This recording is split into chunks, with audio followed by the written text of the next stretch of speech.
I'm Steve Rohde, the chair of Interfaith Communities United for Justice and Peace. On 9/11, the United States had a choice. It could take the path of upholding the rule of law, of instilling the freedoms on which this country is based, of bringing any criminals to justice who perpetrated those crimes.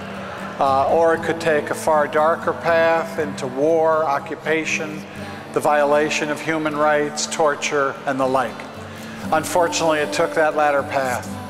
Anticipating that, a group of Jews and Christians and Muslims and Buddhists and others came together right after 9/11. We were convened by the Reverend Dr. George Regas of All Saints Church in Pasadena.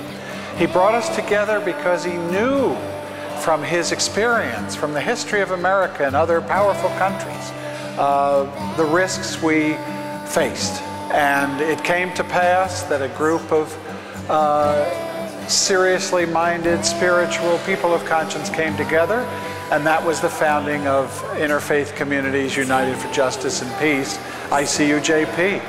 We have met for 500 Fridays ever since then, for the last 10 years, organizing, educating, getting to know each other, understanding each other's faiths, understanding the common ground that brings us together, and working, toiling, struggling for a society far more dedicated to peace and justice.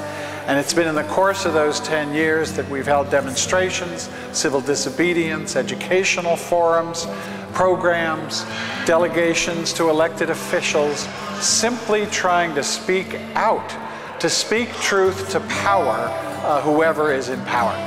We've had to adjust to a different culture of protest in America. I grew up in the 60s, marching down Fifth Avenue, protesting the war in Vietnam. I was used to those mass demonstrations. We've tried to analyze that, whether it's a function of the internet, of social media, of a different culture, of a different attitude.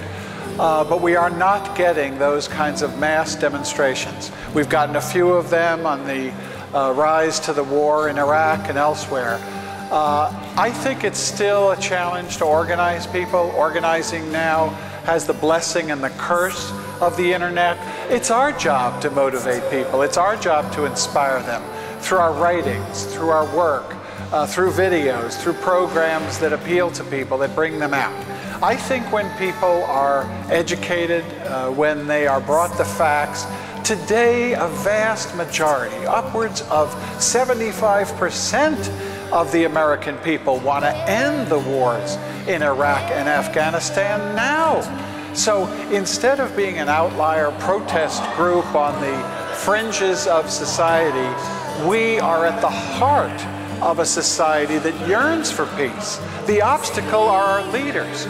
Leaders who are weak and spineless, leaders who are craven and dependent on campaign contributions from wealthy corporations, corporations that are profiting from these wars. Why would corporations who are profiting from wars want to bring an end to war? That's what we have to call out. We have to have leaders who are courageous, leaders who speak truth to power, because the power in this country is not in the hands of a handful of elected leaders. It is in the hands of that military-industrial complex that Dwight Eisenhower warned us about. And I have to add that we're disappointed that we thought we had elected a charismatic leader 2.5 years ago who understood what I'm saying, and yet even Barack Obama has failed to speak truth to power, has been compromised, has been spineless in holding accountable the Bush administration for the torture and the war crimes and the crimes against humanity that have been committed. These are the messages we try to perpetuate. We know these messages are powerful and valid. We have to get past the cacophony of Fox News and CNN and the major networks, because when people see the truth, when they hear the real facts, our circles widen and our numbers increase. What do you hope to accomplish on September 11th, 2011? September 11 is an extraordinary opportunity. It's our 10th anniversary, falling on the 10th anniversary of 9/11. First, we're given a great opportunity to honor George Regas, who founded us, who has fought against war, nuclear war, for his whole career. It is George Regas that we will get to honor at All Saints Church on September 11. Then we want to call people together. We're calling people of faith in an interfaith dialogue to examine where we've been these last 10 years and where we're going. How do we do the work of reaching people, of building a peace economy instead of a war economy? How do we convince people to stop voting against their own best interests? Their own best interests are in a peace economy, not in a war economy. We'll have some wonderful music, some surprises, and an extraordinary celebration that we are part of a huge historic movement for peace and justice. And what do you want people attending the event to come away with when they leave the church?